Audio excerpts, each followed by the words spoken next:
നിലവിലിപ്പോൾ full കോൺഫിഡൻസിലാണോ ഈ KC camp?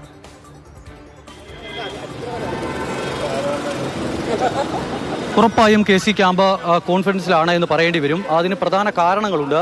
ആ കാരണങ്ങളിൽ ഒന്ന് ഈ MLA-മാരുടെ ഭൂരിഭാഗം ആളുകളുടെയും പിന്തുണ തന്നെയാണ്. ഏകദേശം 50ഓളം വരുന്ന MLA-മാരുടെ പിന്തുണയുണ്ട് എന്ന് KC ക്യാമ്പ് ഉറപ്പിക്കുകയാണ്. അതോടൊപ്പം തന്നെ മറ്റൊരു കാര്യമെന്ന് പറയുന്നത് കുഞ്ഞികൃഷ്ണനടക്കം ഈ G. സുധാകരനടക്കം TK ഗോവിന്ദനടക്കം ജയിച്ചു വന്ന സ്വതന്ത്രരായ MLA-മാരുണ്ട്. അവരുടെ പിന്തുണയുണ്ട്. അവരുടെ പിന്തുണയ്ക്ക് ഇവിടെ എത്രത്തോളം പ്രസക്തിയുണ്ട് എന്നറിയില്ല, പക്ഷേ അവരുടെ പിന്തുണയുണ്ട് എന്ന കാര്യം ഉറപ്പിക്കുന്നു. അതോടൊപ്പം തന്നെ ഭൂരിഭാഗം വരുന്ന MP-മാരുടെ പിന്തുണയുണ്ട് എന്ന് KC വേണുഗോപാൽ ഉറപ്പിക്കുകയാണ്. കൊടിക്കുന്നിൽ സുരേഷ് അതോടൊപ്പം തന്നെ K. സുധാകരൻ അടക്കമുള്ള ആളുകൾ ആ നിലപാട് ഹൈക്കമാൻഡിനെ അറിയിക്കുകയും ചെയ്തിട്ടുണ്ട്. ഷാഫി പറമ്പിൽ അതോടൊപ്പം തന്നെ ഡീൻ കുര്യാക്കോസ് അടക്കമുള്ള ആളുകളും സമാനമായി തന്നെയുള്ള നിലപാടിലേക്ക് എത്തിയിട്ടുണ്ട് എന്നാണ് മനസ്സിലാക്കുന്നത്. ഷാഫിയാണെങ്കിൽ KC ക്യാമ്പിന്റെ മുന്നണി പോരാളിയായി നിൽക്കുകയും ചെയ്യുന്നു. ഷാഫി പറമ്പിൽ അതോടൊപ്പം തന്നെ AP അനിൽകുമാർ, മാത്യു കുഴൽനാടൻ തുടങ്ങിയവരൊക്കെ KCക്കായുള്ള ആ ഒരു നീക്കത്തിന്റെ മുന്നണി പോരാളിയാണ്. അതിനാൽ തന്നെ ഷാഫി പറമ്പിലിന്റെ പിന്തുണ വിസ്മയങ്ങളുടെ കാര്യത്തിലാണ്. ഈ G. സുധാകരന്റെ കാര്യം വിടാം, അതിൽ KC വേണുഗോപാലിന്റെ ആദ്യ പ്രതികരണങ്ങളൊക്കെ നമ്മൾ കണ്ടതാണ്. പക്ഷേ വിസ്മയങ്ങൾ എന്ന തരത്തിൽ ഈ CPM-ൽ നിന്നുൾപ്പെടെ ആളുകളെ കോൺഗ്രസിലേക്ക് കൊണ്ടുവന്നു അവരെ അവതരിപ്പിച്ചതും VD സതീശനാണ്. അപ്പോൾ ഈ ഗോവിന്ദന്റെയും കുഞ്ഞികൃഷ്ണന്റെയും ഒക്കെ കൂടുമാറ്റത്തിന് പിന്നിൽ സതീശനായിരുന്നില്ല. അതിന് ഏറ്റവും അടിത്തട്ടിൽ പ്രവർത്തിച്ചത് KC എന്ന് വേണമോ മനസ്സിലാക്കാൻ?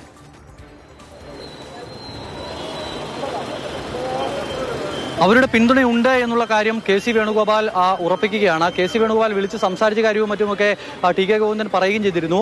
ഇപ്പോഴത്തെ ഒരു അവസ്ഥയിൽ കണ്ണൂരിൽ നിന്നുള്ള ഒരു നേതാവാണ് KC വേണുഗോപാൽ. ആ ഒരു അടുപ്പം ഗുണകരമാകും എന്നുള്ളത് തന്നെയാണ് KC ക്യാമ്പ് പ്രതീക്ഷിക്കുന്നത്. ഈ 3 പേരുടെയും പിന്തുണ ഉറപ്പിക്കുന്നു. അതോടൊപ്പം തന്നെ ഈ പേരുകൾ പറയുന്നത്, ഈ പേരുകൾ KC ക്യാമ്പ് മുന്നോട്ട് വെക്കാനുള്ള ഒരു പ്രധാനപ്പെട്ട കാരണം എന്ന് പറയുന്നത് മറ്റ് ഘടകകക്ഷികളുടെ എല്ലാം പിന്തുണ, ഏകപക്ഷീയമായ ഘടകകക്ഷികളുടെ പിന്തുണ VD സതീശൻ ഉണ്ട് എന്ന് ആ ക്യാമ്പ് ഉറപ്പിക്കുകയാണ്.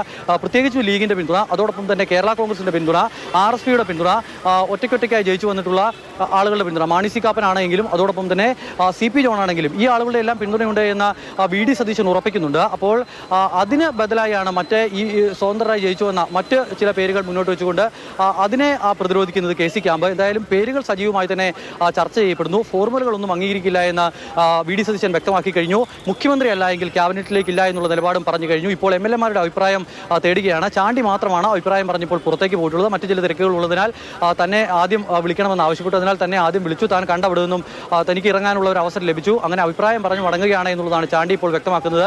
ഇനി ഓരോരുത്തരായി പുറത്തേക്ക് വരാനുണ്ട്. ചോദിക്കുന്ന ഭൂരിഭാഗം ആളുകളും പറയുന്ന അഭിപ്രായം എന്ന് പറയുന്നത് ഹൈക്കമാൻഡിനെ തീരുമാനം അറിയിച്ചിട്ടുണ്ട്, പറയാൻ കഴിയില്ല എന്നുള്ളതാണ്. ഒരുപക്ഷെ മുഹമ്മദ് ഷിയാസ് അല്ലെങ്കിൽ നൌഷാദ് അലി തുടങ്ങിയ ആളുകളൊക്കെ പരസ്യമായി തന്നെ VD സതീശനെയാണ് പിന്തുണച്ചത് എന്നുള്ള കാര്യം പുറത്തിറങ്ങി പറഞ്ഞേക്കാം. KCയെ പിന്തുണയ്ക്കുന്ന ആളുകളാണെങ്കിലും വളരെ കുറച്ച് ആളുകൾ മാത്രമാണ് താൻ KCക്കൊപ്പമാണ് എന്ന് പരസ്യമായി പ്രഖ്യാപിക്കാനുള്ള സാധ്യത കാണുന്നുള്ളൂ. മറ്റെല്ലാം എല്ലാവരുടെയും പ്രതികരണം നമ്മളിപ്പോൾ കേട്ടതുപോലെ ചാണ്ടിയുടെ പ്രതികരണം പോലെയായിരിക്കും.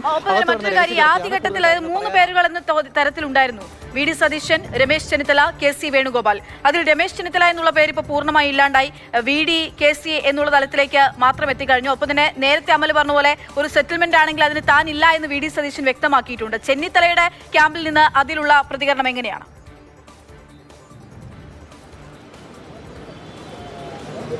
രമേശ് ചെന്നിത്തലയുടെ പേര് പൂർണ്ണമായും ഒഴിവാക്കപ്പെട്ടു എന്ന് പറയാൻ കഴിയില്ല. കാരണം ഒരു സമവായം ഉണ്ടായിട്ടുണ്ട് എങ്കിൽ രമേശ് ചെന്നിത്തല എത്തും എന്നുള്ള പ്രതീക്ഷ പങ്കുവയ്ക്കുകയാണ് രമേശ് ചെന്നിത്തലയുടെ ക്യാമ്പ്. VD സതീശൻ എത്തിയില്ല എങ്കിൽ VD സതീശൻ KCക്ക് മുഖ്യമന്ത്രിയാകാൻ കഴിഞ്ഞില്ല എങ്കിൽ VD സതീശനിലേക്ക് കാര്യങ്ങൾ പോകുന്നു എന്നൊരു സാഹചര്യം ഉണ്ടായാൽ രമേശ് ചെന്നിത്തലയെ പിന്തുണയ്ക്കാൻ ഒരു തീരുമാനം KC ക്യാമ്പ് സ്വീകരിക്കും എന്നുള്ള തരത്തിലാണ് രമേശ് ചെന്നിത്തലയ്ക്ക് ഒപ്പമുള്ള ആളുകൾ കരുതുന്നത്. അങ്ങനെ വന്നാൽ പൂർണ്ണമായും വഴി അടഞ്ഞിട്ടില്ല. ഒരു സമവായ സ്ഥാനാർത്ഥി അല്ലെങ്കിൽ ഒരു സമവായ മുഖ്യമന്ത്രി എന്നുള്ള നിലയിലേക്ക് കാര്യങ്ങൾ പോയാൽ പ്രതീക്ഷയുണ്ട് എന്നുള്ള കാര്യം തന്നെ ഇപ്പോഴും രമേശ് ചെന്നിത്തലയുടെ ആളുകൾ വിശ്വസിക്കുകയാണ്. ഈ KPCC ആസ്ഥാനവും പരിസരവും എല്ലാം എന്തായാലും KC അനുകൂലികളെ കൊണ്ട് നിറഞ്ഞിട്ടുണ്ട് എന്ന കാര്യത്തിൽ സംശയം വേണ്ട. ഈ ഇരിക്കുന്ന ഫ്ലെക്സ് ഉണ്ട്, ഇതിന്ന് രാവിലെ കൊണ്ടുവച്ച ഫ്ലെക്സ് ആണ്. ഈ ഫ്ലെക്സിൽ എഴുതിയിട്ടുണ്ട് "We want KC, warm welcome leader" എന്നാണ് അതിൽ എഴുതിയിരിക്കുന്നത്.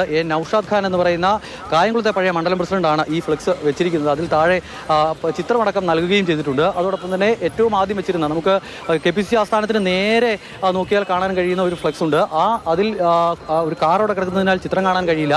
ഉമ്മൻചാണ്ടിയുടെ വലിയ ചിത്രം, അതിന് തൊട്ടു മുന്നിലായി KCയുടെ ചിത്രം, കുഞ്ഞൂഞ്ഞിന് ശേഷം KC എന്നുള്ളതാണ് ആ ഫ്ലെക്സിൽ എഴുതി വെച്ചിരിക്കുന്നത്. അതോടൊപ്പം അതിന് തൊട്ടിപ്പുറയായി മറ്റൊരു ഫ്ലെക്സ് KPCC ആസ്ഥാനത്തിൻ്റെ മതിലിനോട് ചേർന്ന് മറ്റൊരു ഫ്ലെക്സ് കൂടി ഇരിപ്പുണ്ട്. ആ ഫ്ലെക്സിൽ പക്ഷേ എല്ലാവരുടെയും ചിത്രങ്ങളുണ്ട്. അതിൽ സണ്ണി ജോസഫ് ഉണ്ട്, അതോടൊപ്പം തന്നെ KC വേണുഗോപാലുണ്ട്, VD സതീശനുണ്ട്, രമേശ് ചെന്നിത്തലയുണ്ട്. പക്ഷേ ആ തലകളുടെ വലിപ്പം പരിശോധിക്കുമ്പോൾ വലിയ KC വേണുഗോപാൽ വേണുഗോപാലും അതോടൊപ്പം തന്നെ ഒപ്പത്തിനൊപ്പമുള്ള ഒരു സണ്ണി ജോസഫും അതോടൊപ്പം തന്നെ സൈഡിൽ അതേ വലിപ്പത്തിൽ തന്നെ വി ഡി സതീശനും. എന്നാൽ രമേശ് ചെന്നിത്തല അല്പം കുഞ്ഞാണ്, താഴെയാണ്. മൂന്ന് പേരുടെയും ചിത്രം നിരത്തി വിൽക്കുമ്പോൾ രമേശ് ചെന്നിത്തലയുടെ ചിത്രം താഴെ, നടുവിൽ പ്രതിഷ്ഠിച്ചിരിക്കുന്നു കെ സി വേണുഗോപാലിനെ, അപ്പുറയും ഇപ്പുറയുമായി സണ്ണി ജോസഫും അതോടൊപ്പം തന്നെ പ്രതിപക്ഷ നേതാവും KPCC പ്രസിഡന്റും പ്രതിപക്ഷ നേതാവും. ഇത്തരത്തിലാണ് ഫ്ലെക്സുകൾ ഉള്ളത്. നമ്മുടെ സർക്കാർ അധികാരത്തിലേക്ക് എന്ന് എഴുതിയും വെച്ചിരിക്കുന്നു. കാവലായി കരുതലായി കരുത്ത് പകർന്നവർ എന്നാണ് അതിലെ വാചകം. മുകളിൽ ആരുടെയും പേര് എഴുതിയിട്ടില്ല, പക്ഷേ അതിൽ വെച്ചിരിക്കുന്ന ചിത്രങ്ങളുടെ വലിപ്പം കണ്ടു തന്നെ കാര്യം നമുക്കറിയാൻ കഴിയും. അങ്ങനെയാണ് ഈ ഫ്ലെക്സ്, ഈ KPCC ആസ്ഥാനത്തിന് മുന്നിലെ ഫ്ലെക്സുകളെല്ലാം ഏകദേശം എന്നല്ല എല്ലാ ഫ്ലെക്സുകളും KCക്ക് വേണ്ടിയാണ്. ഈ എഴുതിയിരിക്കുന്നതാണ് കേരളം ജയിച്ചു, ഇനി UDF നയിക്കും എന്നുള്ളത് വലിയൊരു ഫ്ലെക്സ് ആദ്യ ദിവസം വെച്ചിരുന്നു. അങ്ങനെ കേരളം ജയിച്ചു എന്ന് പറയുമ്പോൾ UDF ജയിച്ചു എന്നുള്ളതാണ്. ഇനി UDF നയിക്കും എന്ന് എഴുതി വെച്ചിട്ടുണ്ട്. പക്ഷേ UDF നയിക്കും അത് ഉറപ്പാണ്. പക്ഷേ ആ UDFനെ ആര് നയിക്കും എന്നുള്ള കാര്യത്തിൽ ഇതുവരെയും ഒരു തീരുമാനം ഉണ്ടാവില്ല. UDFനെ ആര് നയിക്കും എന്നുള്ളതാണ്. ഈ ടീം UDF എന്ന് പറഞ്ഞ ആ പ്രയോഗം തന്നെ അതിനെ നയിച്ചതൊക്കെയും വി ഡി സതീശനാണ്. ആ വി ഡി സതീശൻ മാറി KC വേണുഗോപാൽ എന്നുള്ള ഒറ്റ പേരിലേക്ക് എത്തുന്നുവോ കേരളം?